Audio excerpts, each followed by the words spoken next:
आज भिडियो रे आमे देखिबा केमती निजो फोन साहाय्य रे बीईडी डीएचडी आउ एमएड रो एडमिट कार्ड को डाउनलोड करिबा। तो फास्ट आमे क्रोम ओपन करिबा।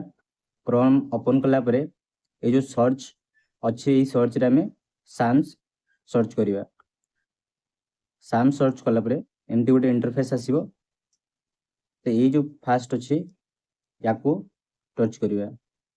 याको सर्च कला परे तापरे तळे लिखा होछि जो बीईडी डीएचडी एमएड ए जो अछि याको क्लिक करिबा।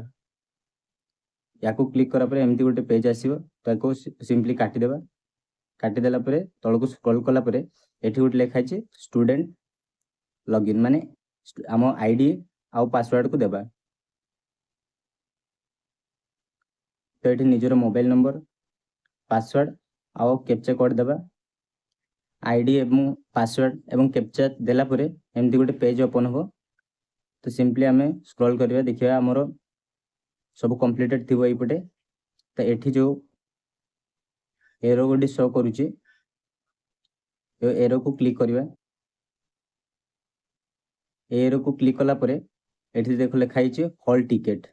ये हॉल टिकट ऊपर सिंपली क्लिक करिवा।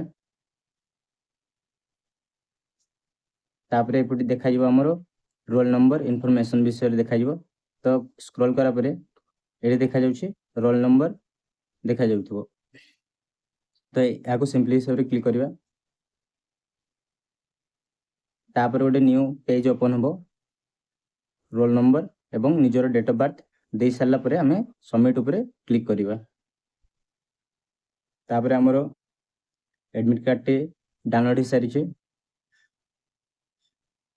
एपटे हमरो रोल नंबर तापर एप्लीकेशन आईडी तापर हमरो नाम father name gender date of birth सब देखा जाइथबो।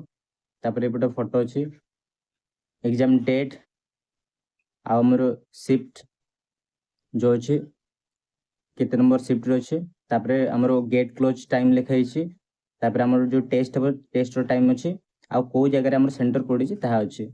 एठी अछि जो डाउनलोड ऑप्शन ए डाउनलोड ऊपर हमें सिंपली क्लिक करिवा। डाउनलोड ऊपर क्लिक कला परे हमरो एडमिट कार्ड जो अछि एडमिट कार्ड टी संपूर्ण भाबरे डाउनलोड हे जिवो।